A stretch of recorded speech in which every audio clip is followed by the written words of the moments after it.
இது கிருஷ்ணகிரி மாவட்டத்தின் தொழில் புரட்சி அல்ல, ஒரு ஊரின் கண்ணீர் கதை. பல்லாயிரம் கோடி முதலீடு, பிரம்மாண்டமான கட்டிடங்கள், வரிசை கட்டி நிற்கும் லாரிகள். ஆனால் இந்த தொழிற்சாலைகளின் நுழைவு வாயிலில் உள்ளூர் மக்களுக்கு வேலையில்லை என்ற கண்ணுக்கு தெரியாத போர்டு தொங்கிக் கொண்டிருப்பது உங்களுக்கு தெரியுமா? சூளகிரியில் நடப்பது என்ன? கடந்த சில ஆண்டுகளில் மட்டும் சூளகிரியைச் சுற்றி நூற்றுக்கணக்கான ஏக்கர் விவசாய நிலங்கள் கையகப்படுத்தப்பட்டுள்ளன. தொழிற்சாலை வந்தால் உங்கள் பிள்ளைகளுக்கு வேலை கிடைக்கும் எனச் சொல்லி நிலத்தை பெற்றார்கள். ஆனால் இன்று ITI டிப்ளமோ, இன்ஜினியரிங் முடித்துவிட்டு சூளகிரி இளைஞர்கள் செக்யூரிட்டி வேலைக்கும் டெலிவரி பாய் வேலைக்கும் அலைகிறார்கள்.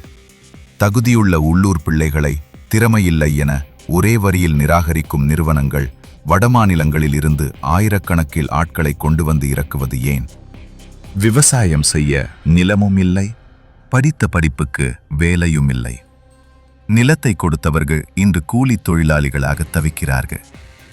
எங்கள் மண்ணின் காற்றையும் தண்ணீரையும் பயன்படுத்தும் நிறுவனங்களுக்கு எங்கள் பிள்ளைகளுக்கு சோறு போட மனமில்லையா என பெத்தவர்கள் கேட்கும் கேள்விக்கு அரசிடம் பதில் உண்டா?